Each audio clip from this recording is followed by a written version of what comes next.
based Florida man is not taking the S of the left anymore, and I thought it was brilliant, and so I thought it'd be worth going through.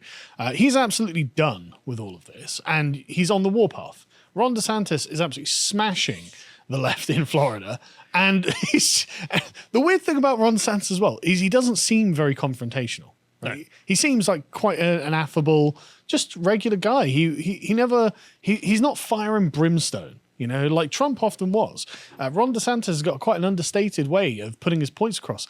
But the things he's doing are like him taking an absolute wrecking ball to left-wing philosophy and left-wing institutions. And so I just will go through a few of them. So, for example, he's signed various bits of legislation against critical race theory being taught in classrooms.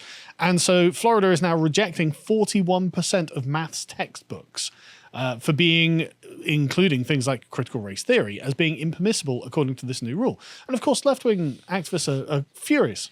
How dare you not allow us to indoctrinate your children? I was just like, no. Well, this is a maths classroom for mathematics. Yeah, exactly. But let me talk about my outcome and fairness.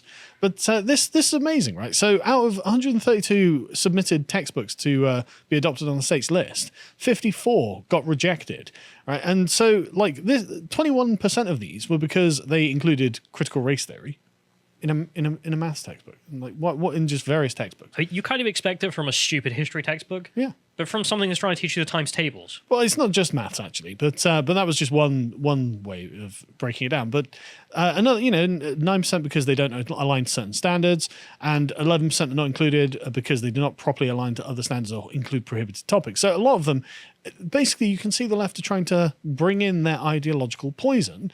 And DeSantis has put law in force and is enforcing it, saying, no, we're just not going to have that. So too bad. And of course, they're screeching about this. But the interesting thing is how young the textbooks were aimed at the youth of the students, right? So in grades 9 to 12, 35% rejected. In grades 6 to 8, 20% rejected. But in K5, it's sort of like in the 5-year-olds, 71% of materials rejected. You groomers, you absolute groomers. But no, Florida man has absolutely put some concrete steps in place to prevent this from happening. And he says, it seems that some of the publishers attempted to slap a coat of paint on an old house built on the foundation of Common Core and indoctrinating concepts like race essentialism, especially bizarrely for elementary school students. Good for him. He knows exactly what's going on and he's stopping it. And so you get like people like Aaron Rupar, who's a Vox editor, who's mad about this. He's fuming. What's up with Ron DeSantis using children as political props? It's like, have you not been awake for the last 5 years? That's my job, damn it. Yeah, exactly. What do you think you do? We'll talk about that in a second. But anyway, he says Ron DeSantis has lately been surrounding himself with kids at public events while including while signing extremely controversial pieces of legislation that stoke the culture wars and target vulnerable communities. Yeah, the Don't Say Gay, the You Are Not Allowed to Groom bill. Yeah, he was flanked by kids when he was like signing an anti-abortion thing. So yeah, do you know why? Because Ron DeSantis is obviously a family man. In fact, there's a great one. If you can scroll down a bit more, right? No, but you get, both of those like include children, right? Like abortion is about children, and saving children from groomers is about children. Yeah. Talking about sexuality and then flanking yourself with kids as political props, which Aaron Rupar would have been fine with. Yeah. But he's got here, less controversially, but still kind of strange, was his decision to hold hands with his daughters during a news conference about a bill he signed about the decline of fatherhood. You just scroll down a little bit. You can just see a picture what? of it, right? It's like, what? Down to the next one, I think. There we go. Look, his young daughters. Strong fathers. Like 4, 5. Like me and my daughters. Look, I take care of them. Exactly. This is amazingly wholesome image that he's putting forward. Like, he's like, oh, he just bragged about what a great dad he is. Yeah, it looks like it. He's actually doing something for the safety and protection and the health of his children. Why don't they just abandon his family like a good leftist father? Yeah, exactly. Exactly. Like, what are you doing? Like, oh, this is weird. He's holding his daughter's hands. That's not weird. Like, when your 4 or 5-year-old wants to hold your hand, you hold the hand, man. Like, it's weird if you don't. And so we'll go back to... Could you imagine if a dad didn't? Yeah, sorry, no. Aaron Rupar thinks it'd be weird if I held your hands, darling. You just have to stand there on your own. In front of all of these people at a press conference. No, I'm not holding your hand. Stand and cry, not my job. Yeah, exactly. Have you tried appealing to the state?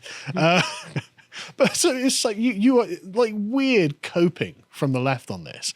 But then you've got Jen Psaki's response. Now let's go back to his quick point about he's using children as political props. What's Psaki doing in this next clip? Let's watch this. This is a political wedge issue and an attempt to win a culture war, and they're doing that in a way that is harsh and cruel to a community of kids, especially. I'm like going to get emotional about this issue because it's horrible. But it's like kids who are bullied, and like all these leaders are taking steps to hurt them and hurt their lives and hurt their families. And you look at some of these laws in these states, and it is going after parents who are in loving relationships, who have kids. It's completely outrageous, but it is a wedge issue. Sorry, this is an issue that makes me completely crazy. Obvious fakery. What? That was the driest eyes I've ever seen. Yeah. Like she literally just raised her voice. Wipe my tears, and the thing is, you can see the smile as she's going into the fake cry. It's like, well, that's pathetic acting. Yeah, that was really, whoever coached you on that, Jen, not a good job. What if I raise my voice? I must be crying. But what's she crying over here? Literally. Well, nothing. Literally. What's she pretending to cry over here? That Florida has prevented her from being able to mutilate children. If we can't give children these untested drugs and encourage them to chop off bits of their body, I mean, and like the framing, he's targeting communities of kids. The hell's a community of kids? What are you talking about? The queer child community. Yeah, exactly. The Democrats recruit for the Epstein Island. Yeah, exactly. You talk about something on Epstein Island. There's no such thing as a community of children, idiot. Anyway, so yeah, Lord of the Flies. Yeah, exactly, John. Lord of the Flies is about the closest she's come to on that, right? So this ties in well with the Irreversible Damage book club that we have recently done, because what Jen Psaki is pretending to cry over is exactly that, irreversible damage. You can go and check this out on lotus.com. Harry and I did this yesterday, and it was honestly mind-bending to hear the things that are going on, but I won't spoil it because it's awful. But anyway, so Ron DeSantis' press secretary responded to all of this, being like, what are you talking about using kids as props? Look at the president of Earth there. You didn't see that Star Trek thing, did you? No.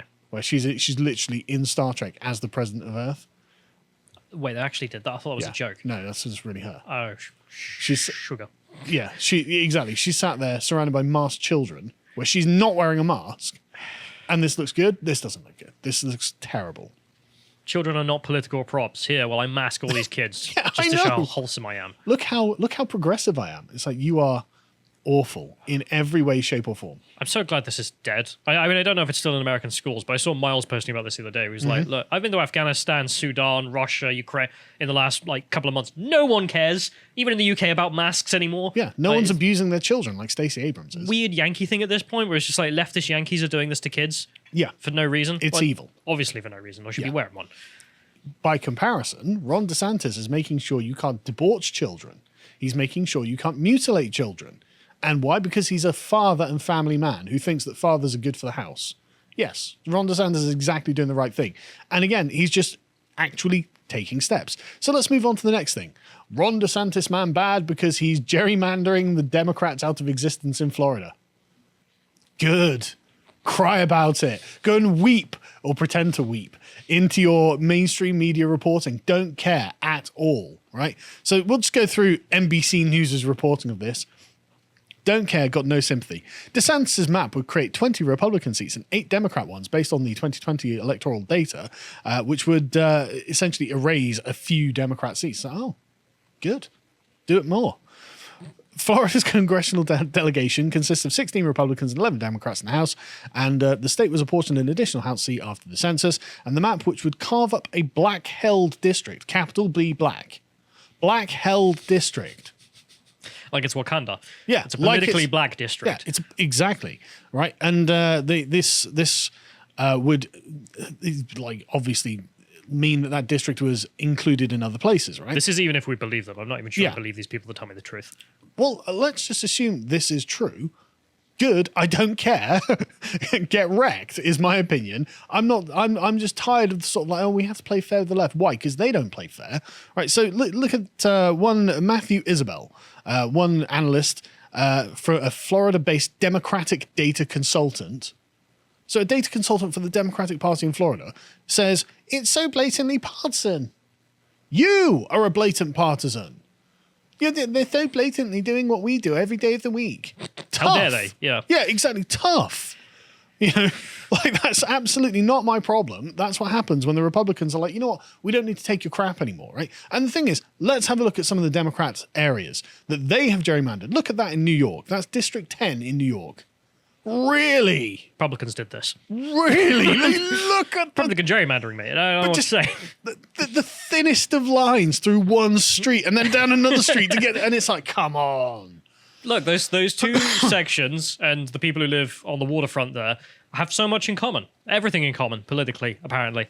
Need to be represented by the same guy. It's embarrassing. And let's have a look at AOC's district. Why? Why? It's separated by a body of water across a bridge. Like, come on. Right? And the Democrats do this all the time. The Federalists have done a good just write-up on this because this is just one of those things. If you get to the next one, John, right? The Federalists are like, look, you use gerrymandering to gain power all the time to create these black districts and things like that where they otherwise shouldn't exist. They say, as the New York Times reported, New York Democrats are planning to employ their supermajorities in that state's legislature to override a bipartisan district and commission to take out as many as 5 of the 7 Republicans who currently represent the state in the Congress.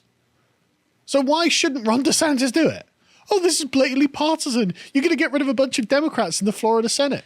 Yeah, good. I mean, it's a weird, weird accusation, isn't it? Because you had it from Psaki as well. She was like, they're playing culture wars. Both of those statements, it's partisan, it's a culture war they're waging, is both they're doing politics. Yes. How dare the opposition play politics? They're doing politics like we do politics. Yeah. And that's not allowed. It's like, well, this is the political arena, which both sides are meant to be doing it. I mean, yeah, the Republicans have sucked on that for quite some time, but now they're actually fighting back. How dare they? Yeah. Now there is a Republican who's actually like, you know, I'm going to do what I want because I was elected. I don't care what your opinion is because you weren't elected. Win an election, loser. Yeah, exactly. Right. So moving on, this followed up with the big dunk on Disney that DeSantis again. This is amazing how quickly this went because it was only a couple of days ago that people were like, oh well, they're thinking about removing Disney's special status as a self-governing entity in Florida, and then suddenly boom, it's done, and it's like wow, things can actually get done when you have a Republican in charge who wants to do things, right? So Disney in 1967 petitioned Governor Claude Kirk at the time in order to be able to develop a large area of swampland, 25,000 acres in central Florida. Have you been to Disneyland in Florida? Yep. I have been to Disneyland in Florida. It's insufferably hot. Right, but it must have been worse when it was a swamp, to be honest. Only just, right? But the point is, this was 38 square miles of uninhabited pasture in swampland, and the authorities didn't have the money to do it, and so Disney were like, well, we'll do it if we can put a big theme park here, and you give us special self-governing exemptions. And so they were like, okay, why not? Who cares? You know, that would be fine. And then fast forward 60 years, Disney are like, yeah, so everything should be gay. We want to groom your kids. Yeah, we want to. We make sure that we put as much gayness in our Disney stuff as possible. Well, it was definitely queerness more than just acceptance. Well, make that clear. Yeah. It wasn't about accepting someone for who they are. It was no. Your kids are definitely queer, and if they're not, we're going to make them queer. Like, why? Yeah. Why do you want to do that? And so DeSantis just like, yeah, no, that's gone. Apparently, it's gone to the Florida House, but it's not actually done yet. But it's like they control the House, so it's just like, okay, good. Good, absolutely. Could crush the Democrats in every way. Because there were loads of people in Disney who were actively opposing the anti-groomer bill. It's like, yeah, well, you would, wouldn't you? You absolute groomers. In the same month where a bunch of them were found out to be nonsense. Well, yeah, I was going to go on to that next, in fact. If you want to go to the next one, 108 people in Florida in this Disney self-governing enclave. 108. Well, Disney employees were among the 108. This was just like an average month because I can't remember the name of this guy, but the guy in charge of the police there is an absolute just hero. Yeah. Like unironically amazing. And this was just one of them where he's just like, yeah, well, we just rounded a bunch of them up and interesting. These ones are all from Disney. Yeah, a bunch of them. But the point is, it's like, look, there's stuff that you really should question about all these things. And so, I mean, Ron DeSantis was just like, look, I would say as a matter of first principle that I don't support special privileges in law just because a company is powerful and they've been able to wield loss of power. No one said it'd be forever. Yeah. get wrecked. So Disney stock has tumbled. If you can go down, I don't know whether you can see the past. That's only the past day. If you can go for like the past 5 days, boom, you can see they're down like 10 points or something. And so not good for them. And Christopher Rufo has put out some good statements about this. Disney has lost more than $20 billion in shareholder value since the release of internal videos exposing the company's plan to embed gender ideology into its children's programming. It's a strong opening shot against woke capital, and there is more to come. And we covered this on podcast 361, whereas playing the videos of them exposing the gay agenda and stuff like this. This was you, wasn't it? That is a direct phrase. Yeah, exactly. I'm not putting that in their mouths. This is literally the gay agenda that they say that they're promoting. So groomers BTFO'd, Florida man doing the right thing, and making sure the Democrats don't have the power to continue grooming. But he doesn't stop there, right? Anyway, so after all of this winning, we're not done winning, but let's talk about the people who are done winning. The people who are like, well, okay, calm down. You know, we can only win so much. Can't we? Yeah, the National Review, right? What is wrong with the National Review? William F. Buckley's conservative magazine that's like, yeah, let's allow them to win for a bit. It's like, why?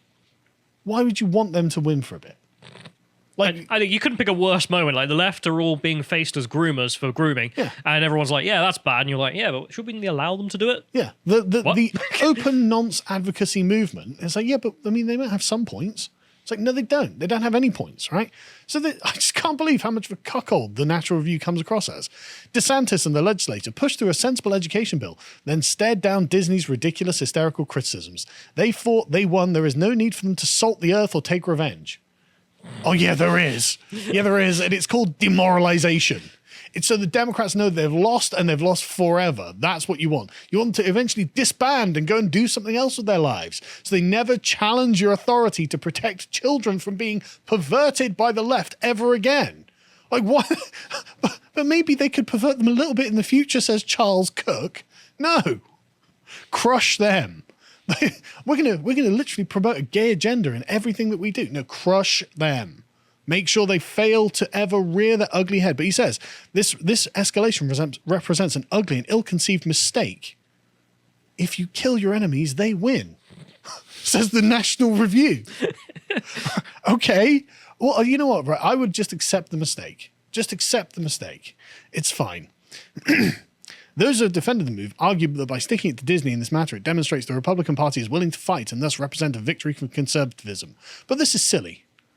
Oh yeah, conservatism doesn't need victories, shouldn't have any victories. It's silly to think they're going to win. The left is obviously going to win, and it's our job to facilitate that, say the National Review, right? But he's like, he's already fought Disney, he's already won. It's like, no, he's already, like he's won a victory, but not the war. The war must be won on these people.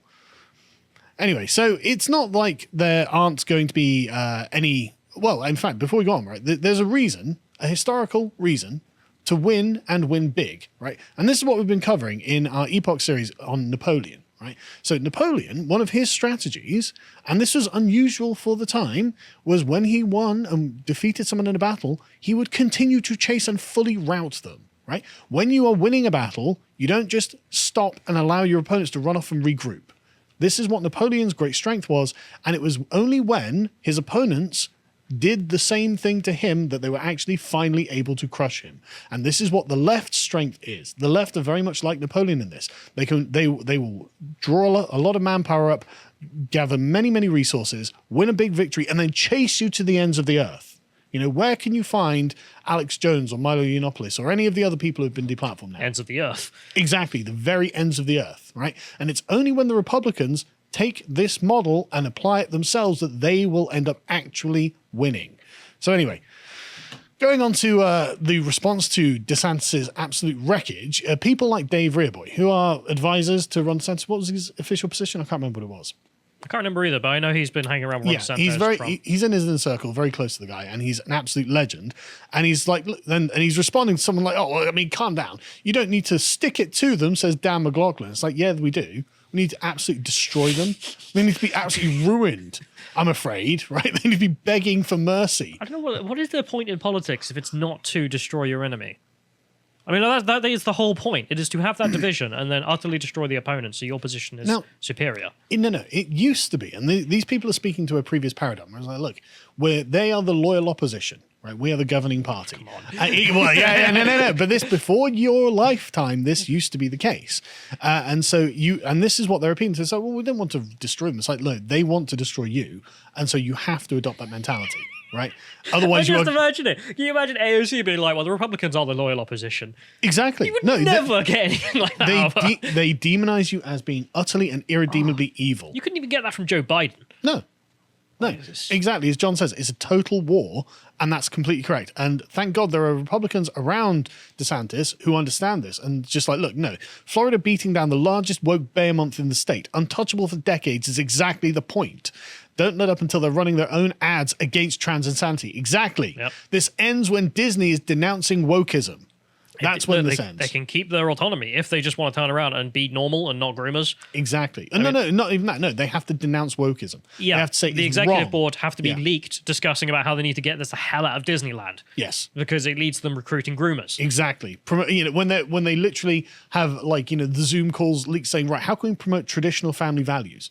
Things like that's when this ends. How do we make the families that turn up to Disneyland feel welcome instead of under attack? Yeah, exactly, right? And so, Rhea Boy is absolutely right on this. So the thing is, though, and I just want to be clear, that's not to say there won't be consequences to absolutely routing Disney, because of course it's a large part of Florida's economy. It pays a lot of taxes. There are going to be consequences to this, and this Tyler Cohen chap is apparently calculated, or the Miami Herald, sorry, he's quoting, has calculated, and says, well, look, this plan to punish Disney for supporting LGBTQ rights, which is right, it's a LGBTQ right to groom children, is it? Okay. By repealing their special district governing authority, will raise taxes on Florida families by $2,200 a head in Orlando. Okay. I'm sorry, but if someone said you had to pay a $2,200 anti-nonce tax, well, it's not an anti. No. What it is, Callum, would you like lower taxes this year? Be like, yeah, I'd love lower taxes. Great. All you have to accept is the noncing of children, and we can lower your taxes. I'm not voting Labour, actually. Yeah, exactly. You'd be like, well, actually, I'll just pay the tax I have to pay. Thank you very much. But that's what the Floridians have been doing. And so to end this up, do you think that DeSantis is done here? No, he is not done here, right? So today I discovered this. He has picked another fight, right? With transgenderism as a concept. If you can go, can we open that up just so you can see it? Right. There's an advisory board that has been set up or something like this. The Florida Department of Health wants to go over a recently cited fact sheet that the U.S. Department of Health and Human Services have produced about transgender and gender dysphoria. And so this is about children. This is about children. And they say, due to the lack of conclusive evidence and the potential for long-term irreversible effects, they are opposing this. And their guidelines are that social gender transition should not be a treatment option for children or adolescents. Tick. Anyone under 18 should not be prescribed puberty blockers or hormone therapy. Tick. Gender reassignment surgery should not be a treatment option for children or adolescents. Tick. Based on currently available evidence, encouraging mastectomy, ovariectomy, uterine extirpation, penile disablement, tracheal shave, the prescription of hormones which are out of line with the genetic makeup of the child, or puberty blockers are all clinical practices which run an unacceptably high risk of doing harm. Tick. I put this to referendum. You'll get 90% approval. Just DeSantis in his bland manner is completely hiding the fact that he is currently kneeling over the unconscious body of the left and pummeling them in the face even harder. Keep going. Don't stop. Keep winning. It's fantastic. I know. I love it. I love to see it. Just absolute monster. I really hope he. I don't know what the procedures are in the United States, but if he did put that to a statewide referendum, I'd love it, just because you could then turn around DeSantis. and be like, 90% of the public agree. Yeah. Go to hell. Exactly. No idea what you're I'm the one in charge, and this is what we're doing. If you appreciated that segment from the podcast of the Lotus Eaters, you can go to lotuseaters.com to get access to all the premium content we have on the site, such as the Contemplation series Josh does, this one on the cultural impact the United States has on Britain. Now, if you want to follow what else Josh is putting out, you can follow him on Getter at @Josh_firm on Getter. Thank you and goodbye.